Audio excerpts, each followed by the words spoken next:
Hello everyone! Ayan, ito na nga yung update kay Alexa Ilacad kahapon. Ayan, ito yung performance nga sa ASAP. Ayan, pasensya na yung aso ko ay medyo maingay that time. Ayan. Then yung nasa kaliwa naman natin na screen is, ayan yung live ni Alexa. Ayan.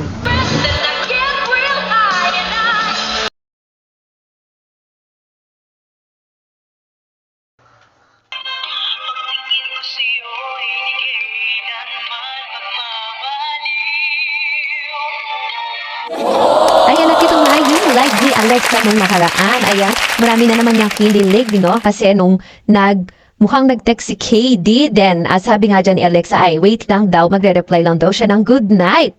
Ayun.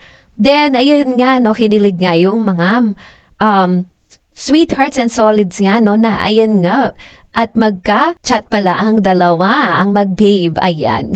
At then, may nagtanong din kung love interest nga daw ni Alexa si Kim Jisoo sa Mujiki na film. Sabi nga ni Alexa ay hindi nga daw at wala nga daw siyang ka-love interest sa film na ito, ayan.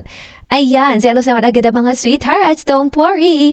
Panatag lang tayo mga sweethearts and solids kasi si KD lang ang loves ni Debbie Girl Alexa Ilacad. Yay!